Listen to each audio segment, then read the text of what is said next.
Thane coastal road कामामध्ये मोठा भ्रष्टाचार झालेला आहे असा भाजप आमदारांना आरोप केलेला आहे।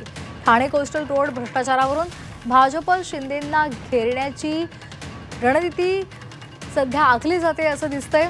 ठाणे कोस्टल रोड कामासाठी एसआयटी चौकशी लावा अशी मागणी परिणय फुके यांनी केली आहे। आता भाजपचे आमदार मुख्यमंत्री देवेंद्र फडणवीसांना पत्र देऊन ठाणे कोस्टल रोडच्या एसआयटीच्या चौकशीची मागणी करण्यात येणार आहे।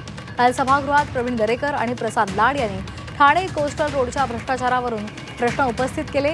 शिंदेचे मंत्री शंभूराज देसाई यांनी ठाणे कोस्टल रोडच्या भ्रष्टाचारासंदर्भात सभागृहात चुकीचं उत्तर दिलं। परिणय फुके यांनी तशी माहिती दिलेली आहे। 1000 कोटींच्या प्रकल्पाची किंमत तब्बल 2700 कोटींवर गेली आहे। दरम्यान परिणय फुके यांच्याशी बातचीत केलेली आहे आमच्या प्रतिनिधी मनश्री पाठक यांनी। पाहूयात।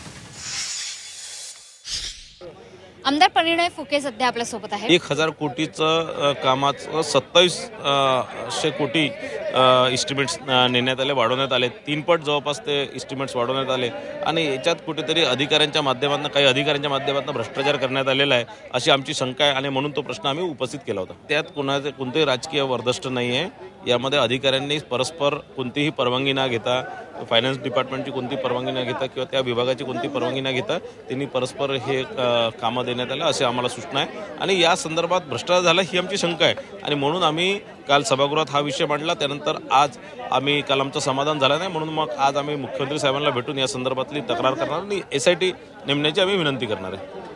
त्यामुळे ठाणे कोस्टल रोड बाबत आता भाजप मुख्यमंत्री देवेंद्र फडणवीस यांच्याकडे तक्रार करणार असल्याचं भाजप आमदारांचं म्हणणं आहे। ठाणे कोस्टल रोडमध्ये मोठा भ्रष्टाचार झाला असल्याचं देखील त्यांचं म्हणणं आहे। सोबतच या संपूर्ण प्रकल्पाची एसआयटी चौकशी नेमण्यात यावी अशी सुद्धा मागणी भाजप आमदारांनी केलेली आहे। कॅमेरामॅन प्रकाश पाठक, C24 तास, मुंबई।